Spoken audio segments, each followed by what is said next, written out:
eu quero meditar com os irmãos sobre a comunhão, de uma forma geral, uma forma genérica, generalizada, celebrando a comunhão.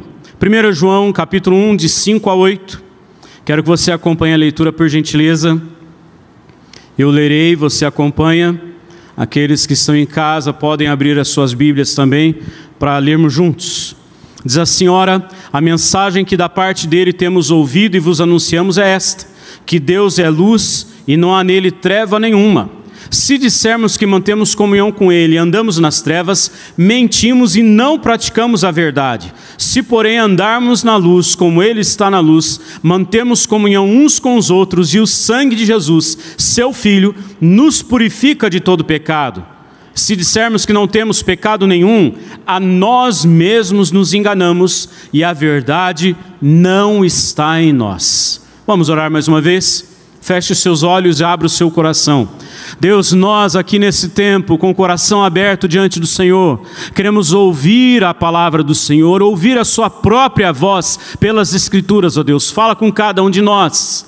Fala com cada representante de família aqui presente, ó Deus. Fala com a igreja de uma forma geral. Fala com aqueles, ó Deus, que participam na transmissão desse culto também. Aqueles, ó Deus, que estarão participando desse tempo depois, em outros dias, quem sabe, que a Tua palavra penetre os corações e cause em nós o impacto que só ela pode trazer a nós, e faz em nós a mudança que só o Espírito do Senhor pode fazer. Nós oramos em nome de Jesus. Amém, Senhor. Amém. Irmãos, nós vivemos em tempos onde é difícil manter a comunhão. Nós vivemos dias onde a luta nesse campo é muito grande para ter comunhão. Exemplo, talvez você esteja vivendo um tempo de saber da maior quantidade de casais em separação ou em divórcio do que todo o tempo que você viveu sua vida. Dificuldade de comunhão. Talvez você esteja vendo pessoas que não estão viajando, não estão de férias, não estão desfrutando com a sua família nesses dias agora. Estão em qualquer outro lugar ou quem sabe em casa e não assistindo a transmissão do culto, fazendo qualquer outra coisa, ou em outros lugares. Isso revela a dificuldade que nós temos da comunhão, de viver em comunhão. É verdade que nós estamos saindo de um tempo de festas, de final de ano, ou nem saímos ainda, né? Porque foi de sexta para sábado, emenda domingo. Quem sabe amanhã alguns voltem ao trabalho, outros têm férias, a maioria não tem, mas alguns estão aproveitando esse tempo. E nesse tempo de festas, nesse tempo de final de ano, é mais fácil ter a comunhão. Eu não vou perguntar aqui para não constranger ninguém, mas fica aquela curiosidade: será que alguém passou desde sexta-feira até hoje, todos os dias sozinho, completamente sozinho, não achou ninguém, nem for achado por ninguém, para passar um período junto, desde sexta-feira até hoje? Será? Talvez nesse tempo seja mais fácil alimentar a comunhão. Talvez. Só que isso talvez não reflita o restante de todo o ano e de todos os anos, onde vem havendo um distanciamento natural entre as pessoas. Parece que não tem sido alimentado a comunhão durante os dias de cada ano, durante os anos. É capaz da gente se encontrar, de nós passarmos aqui, como o culto hoje vai demorar 3h30, então a gente passa 3h30 junto. Eu não ouvi um glória a Deus aí? Amém, né? Aleluia. Estamos juntos, pastor, vai nessa. Mas esse tempo que a gente passa aqui de 1h30 juntos, 1h45, irmãos, isso é muito bom para a comunhão, mas isso é muito pouco. Isso é muito pouco. Isso é muito pouco. Nossa comunhão com Deus e com os irmãos, ela não pode ser nutrida dominicalmente. Isso é muito pouco. Ainda que seja bom demais, ainda é muito pouco. Enquanto a tecnologia cresce, enquanto eu trago agora para o púlpito o celular, porque é mais fácil de enxergar as horas nele, porque chama tanto a atenção, né, pôr o braço para enxergar a hora. E ali o relógio que a gente olha, justo às vezes que olha, ele está marcando a temperatura e não a hora. Então, para ficar mais fácil, eu uso o celular. A tecnologia aumentou, a gente tem a facilidade de comunicação, mas parece que essa comunicação ficou artificial. Ela não é real, ela não é verdadeira, ela não é profunda. Parece que a gente não cresce em comunhão, apesar da gente trocar mensagens, da gente trocar áudios, assim, num volume assustador, mas não alimenta a comunhão. A gente não cresce em comunhão. A comunicação fica mais rápida, por outro lado, menos profunda, mais superficial. Parece que os interesses pessoais, eles estão ocupando cada vez mais espaço, e aquilo que é coletivo está ficando cada vez mais secundário. Mais espaço ao que é pessoal, particular, individual, e menos espaço ao que é coletivo. Esse problema chegou também nas igrejas e tem influenciado as nossas ações. O nosso agir tem sido influenciado por esse problema da comunhão. A vida em comunidade, para muitos, perdeu sentido porque perdeu o valor. Talvez alguém esteja assistindo a gente agora e essa palavra serve. Talvez essa palavra serve para você que está aqui, não é para você pensar em ninguém que não está aqui. Mas para muitos, a vida em comunidade, a vida em comunhão, ela perdeu o sentido porque perdeu o valor. Não tem mais valor. Então eu também não participo mais, não estou mais presente. Não quero conviver mais. Não quero investir os meus dias, o meu tempo, as minhas horas nessa comunhão, porque não faz mais sentido. Tem mais sentido os meus amigos do clube, do trabalho, da escola, ou os familiares que fazem qualquer outra coisa nesse tempo. Parece fazer mais sentido para alguns. Sabe por quê? Porque para esses tem mais valor do que o tempo de comunhão com Deus e com os irmãos. Sabe que a gente fica comovido. Eu fico todas as vezes, não sei de você, quando eu ouço histórias de pessoas que pagam um preço muito alto para poderem se encontrar. A maioria de nós tem transporte para vir para a igreja, ou o próprio carro, ou uma carona, ou um ônibus circular, ou então pode pedir um Uber, pode chamar um táxi e chegar até aqui. A maioria de nós. Alguns irmãos ainda têm dificuldades, mas a maioria pode fazer isso. Mas quando a gente ouve histórias de pessoas que caminham horas e horas e horas e horas, e quilômetros, para chegar até o lugar da adoração, do culto público, a gente se emociona, eu me emociono. Reverendo Ronaldo Lidório conta num dos seus livros a história de uma pessoa, de uma mulher que ia rastejando, porque não podia andar, por horas e horas a fio, para participar dos cultos. Eu tenho um amigo que uma vez por ano ele viaja com uma equipe, mais 2 pastores, eles vão para o Malawi, pregar o evangelho, eles vão para o Malawi treinar pastores. Então eles levam literatura traduzida e eles passam uma semana inteirinha ensinando pastores, treinando pastores.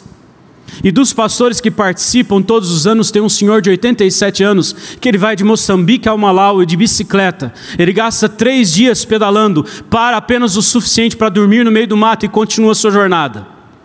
E quando chega, ele fica com a mesma roupa todos os dias, porque ele não pode perder aquele tempo de comunhão com os demais irmãos pastores e de aprendizado nas Escrituras. Não é possível que isso não fale no seu coração. Não é possível que isso não aquece o seu coração, talvez não aqueça, e isso revela exatamente a frieza na comunhão. Mas quando isso mexe comigo, nem sempre resulta em prática, em ações, nem sempre resulta em mudanças, em um fervor maior, em uma disposição maior, em levantar mais cedo, em fazer questão de estar na escola dominical, e mesmo assim fazer questão de estar aqui de noite para adorar o Senhor, e fazer questão de estar aqui quarta-feira enchendo os bancos para estudar as Escrituras. Nem sempre ouvir histórias assim e a gente se emocionar, e eu me emociono, gera resultado, gera frutos. Mas precisava gerar dentro de nós. E como resolver esse problema, meus irmãos, da comunhão? Eu quero convidar você para celebrar a comunhão, apontando para a ceia que nós vamos participar daqui um pouco juntos. Eu quero convidar você para celebrar a comunhão, em primeiro lugar, com o próprio Deus. Festejar a comunhão com Deus. Porque ter comunhão com Deus não é para qualquer um. Não é para qualquer um. Falar das experiências de dentro de casa nem sempre é bom. Mas como essa é muito viva, foi enquanto a gente estava vindo para a igreja, eu vou contar. E o personagem não está aqui, então também vou contar. Mas o Rafael, 3 anos, a gente terminando de pegar as coisas, a Renata ajeitando a gravata para mim, se mudou de lugar, a culpa não é dela, é minha. Mas vira o Rafael e fala assim: vamos, filho de Deus. Falei: vamos, filho de Deus, vai lá para o carro. Aí ele falou: a mamãe também é filha de Deus. Falei: também é. Ele falou: o Tatão também. Falei: Tatão também é. A Tatinha também. Falei: a Tatinha também. Ele falou: todo mundo é filho de Deus. Eu falei: não, não é todo mundo que é filho de Deus. Aí deu aquela crise, né? Tirei o chão dele. Aí eu falei bem rapidinho: só quem é filho de Deus é que é filho de Deus. Nós vamos explicar isso para ele com o passar dos anos, para que ele entenda isso biblicamente. Só quem é filho de Deus é filho de Deus. Parece óbvio, mas para muitos não é. Só quem é filho de Deus pode desfrutar de comunhão com Deus. Essa comunhão com Deus, ela não é dada a mais ninguém a não ser aos filhos. Ela pertence aos filhos. Essa intimidade com Deus pertence aos filhos. Olha o que João diz no versículo 6: se dissermos que mantemos comunhão com Ele e andarmos nas trevas, mentimos e não praticamos a verdade. João está dizendo: você é mentiroso, você é mentirosa, se diz que tem comunhão com Deus, mas continua pecando, você está mentindo. A igreja de Cristo, ela foi chamada para viver em comunhão com Deus em primeiro lugar. Primeira coisa, nós fomos chamados por Deus para viver em comunhão com Ele. Fomos colocados do seu lado, exatamente para desfrutarmos dEle. É da presença dEle, meus irmãos. Não é cansativo, não é repetitivo orar, suplicar a Deus, para que a gente perceba a presença dEle. Porque Ele está aqui. E quando nós fomos participar da ceia, o grande diferencial da igreja reformada, igreja evangélica reformada, da igreja presbiteriana, é crer que Cristo está aqui. Ele está aqui. Ele está entre nós. Ele não está no pão, Ele não está no suco. Nós não apenas lembramos dEle, não, Ele está aqui. Esse é o grande diferencial, é nisso que nós cremos, na presença de Jesus.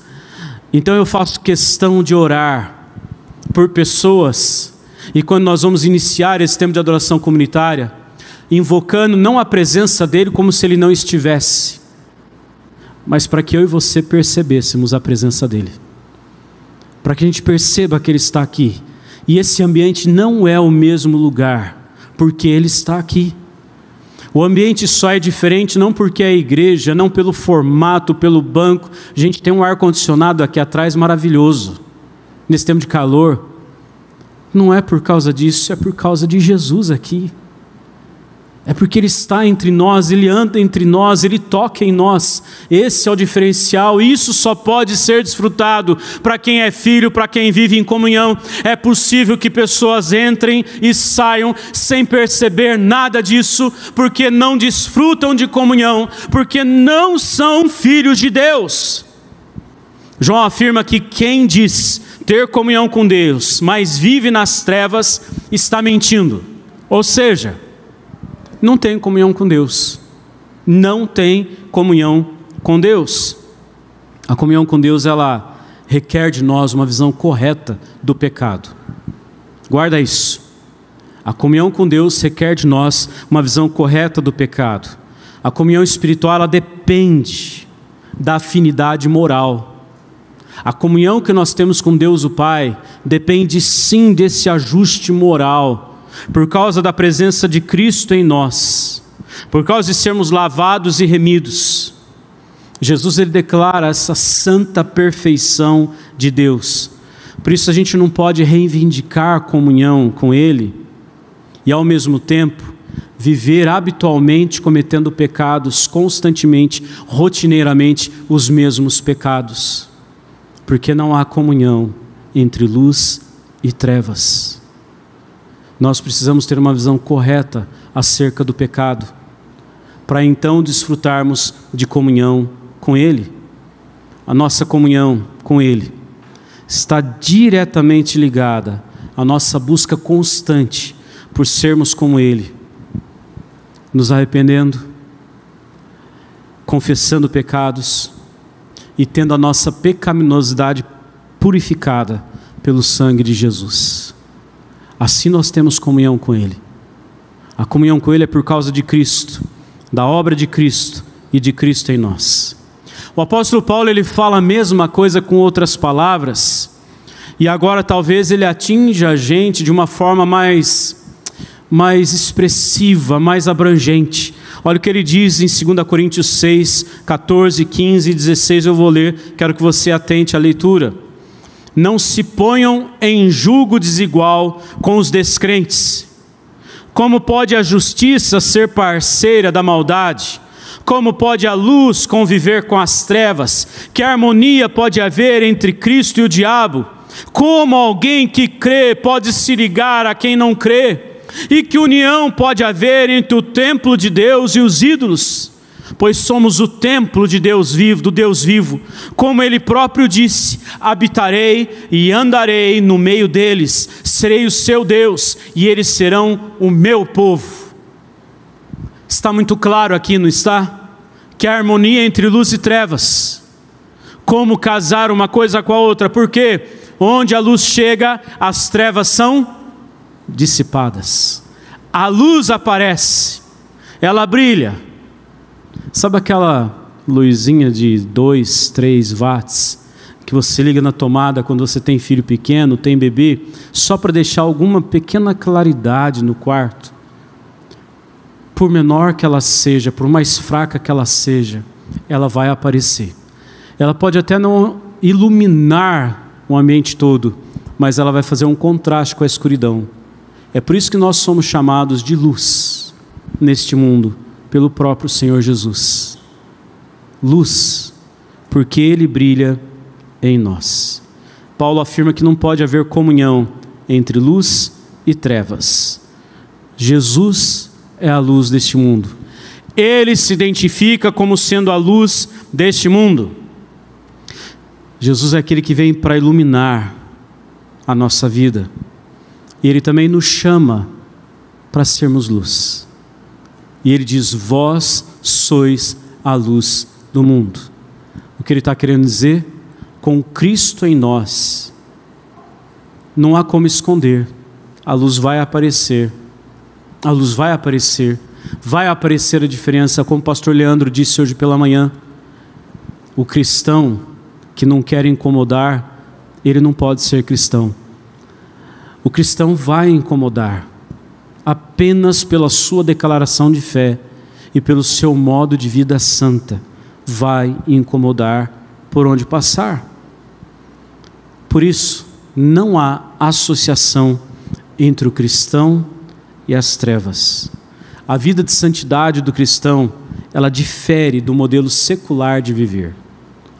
A busca pela santidade que o povo de Deus tem e deve ter, ela é radicalmente, totalmente diferente do jeito de viver do mundo, desse tempo em que nós vivemos. Os padrões, os valores, os anseios, eles são diferentes. Nós não rumamos para o mesmo lugar. Nós estamos caminhando para lugares muito diferentes. Por quê? Porque o cristão busca em primeiro lugar o reino de Deus e a sua justiça. Você concorda com isso? Palavras do Senhor Jesus: buscai, pois, em primeiro lugar o reino de Deus e a sua justiça, e as demais coisas vos serão acrescentadas. E eu acredito que essa ordem você tem cumprido, nós temos cumprido. Buscar o reino de Deus e a justiça dele em primeiro lugar. O resto é com ele. Esse não é o padrão do mundo. E nós não precisamos nem aqui citar atrás do que esse século vai, esse mundo vai, as pessoas vão. Elas vão atrás de tudo e de qualquer coisa, menos do reino de Deus e da sua justiça. Nós estamos caminhando por motivos diferentes, com motivações diferentes, num padrão diferente, num anseio diferente. A comunhão com Deus, ela nos conduz no caminho iluminado, o caminho de segurança, o caminho da verdade. Jesus é o caminho. Jesus é o caminho. Você tem andado em comunhão com Deus? Você pode dizer que está em comunhão com Deus, em plena comunhão com Deus? Agora é o tempo de reavaliar, de pedir perdão e preparar-se para a ceia. Mas eu quero avançar numa outra verdade que o texto nos apresenta, e eu quero convidar você para celebrar a comunhão entre os irmãos, com os irmãos, com a família da fé. Versículo 7. Se você fechou, vou dar um tempinho para você abrir. Se está aberto, acompanhe comigo a leitura. 1 João 1:7.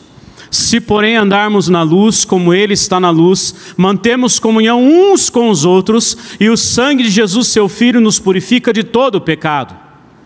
Se nós estamos ligados à luz, em plena comunhão com Deus, nós também estaremos ligados, conectados em plena comunhão com aqueles que são de Deus. Não há associação com as trevas, mas há ligação total com aqueles que são de Deus. Eu e você precisamos estar conectados com gente que é de Deus. Eu e você. Você comigo, eu e você. Nós precisamos estar em plena comunhão.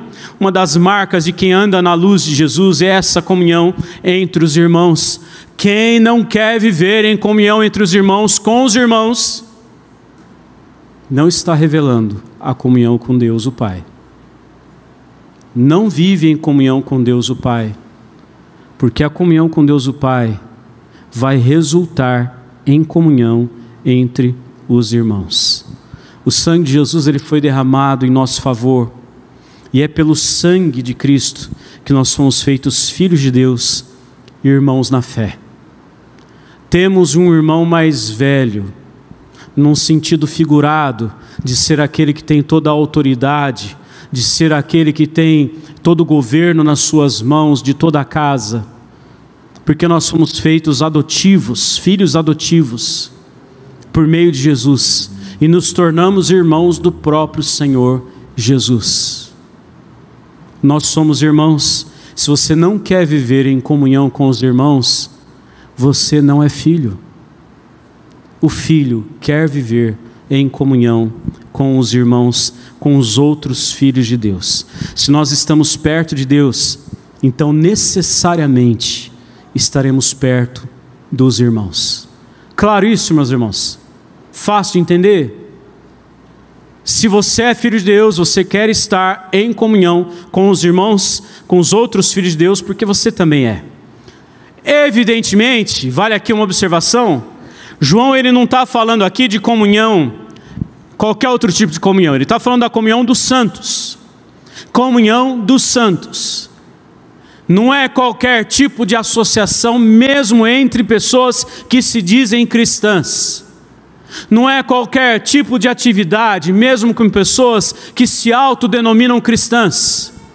João está deixando claro aqui para nós, que ele não quer associação entre pessoas que frequentam a mesma igreja, mas são cúmplices do pecado. Não é isso que é comunhão.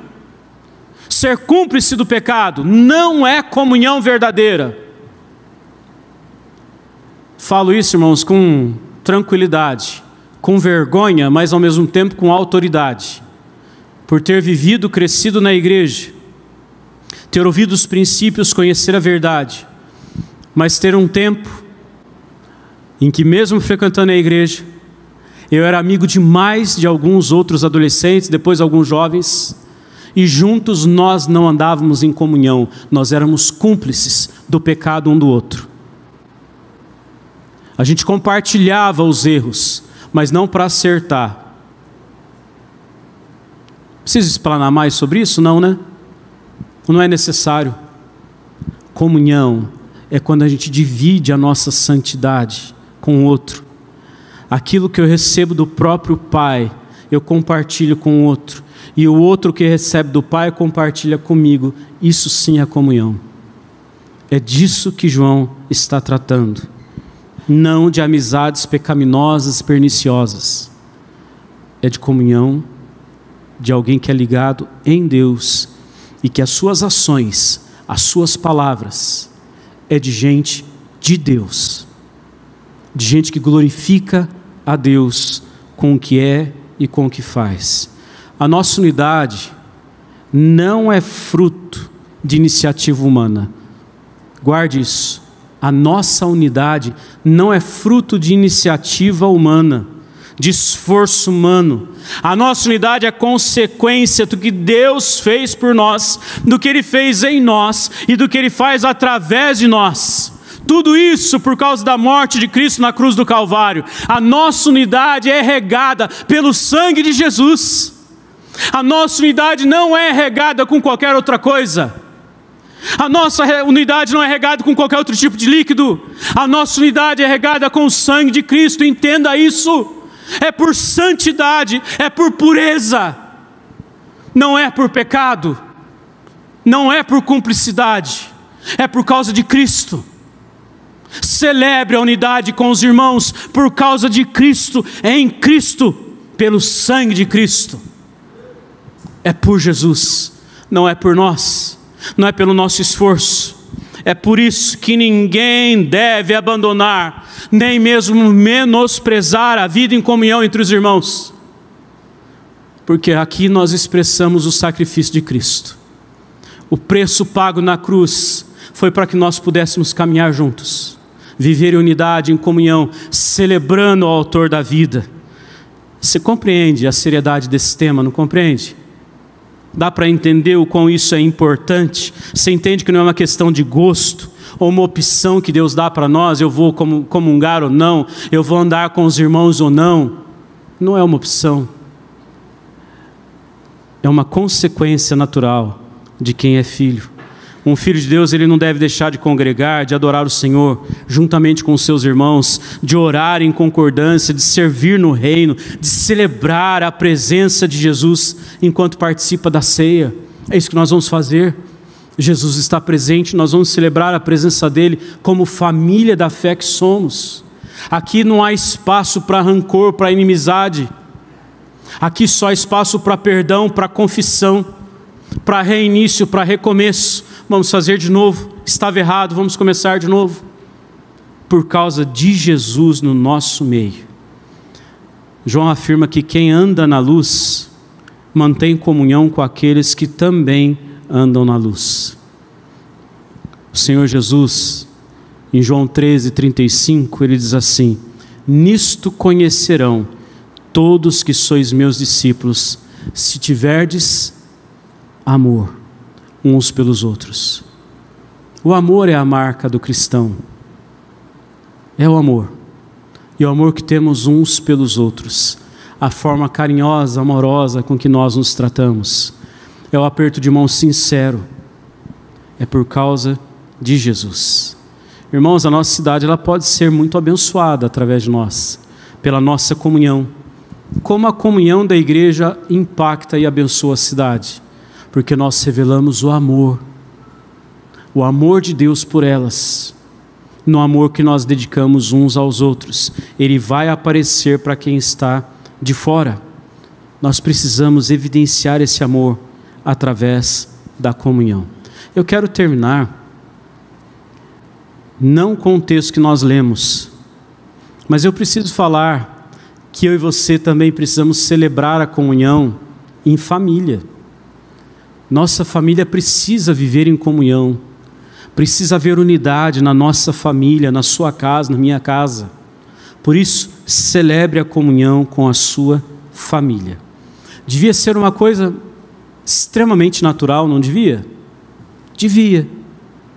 Mas não é. Celebre a comunhão em família. A família deve viver em harmonia, em comunhão. E na família da fé não é diferente. A mesma comunhão que nós devemos ter aqui, nós devemos ter também na nossa casa. Josué 24:15.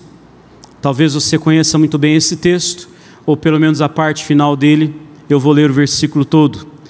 Porém, se vos parece mal servir ao Senhor, escolhei hoje a quem servais. Se aos deuses a quem serviram vossos pais, que estavam da além do Eufrates, ou aos deuses dos amorreus em cuja terra habitais, eu e a minha casa serviremos ao Senhor. Josué desafia todo o povo de Israel, e ele diz: olha, nós estamos entrando numa jornada muito difícil agora, e vocês têm deixado entrar falsos deuses, vocês se perderam no meio do caminho, e eu preciso dizer uma coisa para vocês: eu não vou me misturar com esses deuses falsos, com esses ídolos. Eu vou dizer outra coisa para vocês: eu e a minha casa, nós serviremos ao Senhor. E Josué correu o risco de todo mundo falar assim: pode ir. Mas não foi isso que o povo respondeu. O povo viu Deus em Josué e na sua família, e todo o povo se quebranta e diz que seguiria ao único e verdadeiro Deus. Pague o preço pela comunhão da sua família. Descubra formas de alimentar a comunhão com a sua família. Se empenhe nisso.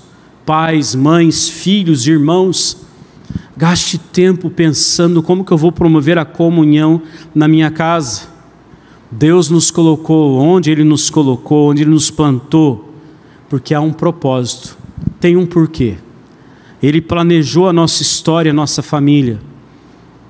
Nós devemos ser luz, nós devemos abençoar, sermos referência, instrumento nas mãos do Pai para abençoar a nossa casa, a nossa família. Invista tempo em oração por sua família. Irmãos, filhos do mesmo pai, da mesma mãe, quanto tempo você gasta orando pelos seus irmãos? Quanto tempo você investe orando pelos seus irmãos? Vou especificar mais ainda: irmãos que são jovens, adolescentes, quanto tempo gastam orando pelos seus próprios irmãos, para alimentar a comunhão com os seus irmãos? Quanto vocês oram pelos seus pais? Porque eu sei que os pais têm gastado tempo em oração por seus filhos, têm investido tempo em oração. Eu espero que seja muito maior do que eu imagino, que vocês invistam ao mesmo tempo em oração por filhos. Maridos orando por esposas. Seja intercessor da sua mulher. Seja alguém que ora por ela constantemente. Não espere ela ficar doente. Ore constantemente, mesmo que ela não saiba. Levanta de madrugada, vá orar por ela. Ela está dormindo, põe a mão nos pés, na cabeça dela, interceda por ela. Porque eu desconfio que as mulheres estão fazendo isso sem a gente saber. Tem muita mulher fazendo isso, e as que não estão, aprendam com as que estão. E os homens aprendam com os que fazem. Invista tempo em oração diante de Deus, em favor da sua família, para que a comunhão cresça, para que a família ande no caminho do Senhor, para que a família seja de Deus. Ore pelos membros da sua família, pelas pessoas da sua casa. Cresça em comunhão com Deus em primeiro lugar. Cresça em comunhão com a sua família, com os da sua casa. Alimente isso. Mas eu preciso desafiar você, voltar o desafio, para crescer na comunhão com os irmãos da fé. Alimentar essa comunhão santa, pura, verdadeira. Eu não falo de estabelecer e crescer em comunhão com aqueles que já são próximos de você. Aqueles que já são próximos de você, já são. Eu quero desafiar você a olhar com graça para aqueles que não são próximos de você. Faça visitas aos membros da igreja. Seja mais atencioso com os idosos, mais compreensivo com os mais jovens. Acolha amorosamente os visitantes. Corra ao risco de perguntar a primeira vez e a pessoa falar: não, tem 1 ano e meio que eu vim aqui. Mas corra ao risco de estender a mão. Nesse tempo não pode, né? Então dá um soquinho, dá um sorriso com os olhos. Mas expresse amor, carinho, preocupação. Eu notei você aqui, eu percebi você aqui. Eu não estou acostumado a te ver aqui. Como eu disse, você corre o risco da pessoa falar: mas tem 1 ano e meio que eu venho. Então, quebra o gelo, se apresenta, marca uma visita, pega o telefone, passa o seu telefone. Mas se aproxime, esteja próximo de gente que ainda não é próximo de você. Pague esse preço. Descubra pessoas novas no nosso meio, famílias novas no nosso meio. Se a gente não pode abraçar por causa do tempo que a gente vive, então sorria. Sorria com os olhos, como eu já disse. Seja sempre gentil. Envie mensagens. Abençoe. Seja abençoado. Para aqueles que perderam a compreensão do valor da comunhão, os agentes para isso somos nós. Leva o valor da comunhão dando um oi. Orei por você. Lembrei de você. Correndo o risco da pessoa falar: nossa, mas depois de 2 anos isso. Lembrei de você. Mesmo depois de 2 anos. Nem precisa se desculpar. Mas revele amor. Revele cuidado. Revele carinho. Vamos atrás dos outros irmãos. Vamos atrás dos demais. Os novos precisam ser acolhidos. Os antigos precisam ser resgatados. Vamos servir assim, nesse ano que inicia, vivendo em comunhão com Deus, uns com os outros e com a nossa família. Amém? Faça isso, pague o preço. Todos os nossos encontros, eles precisam ser profundamente marcantes, quando nós nos reunimos com sincero amor pelo Senhor e profunda alegria na comunhão.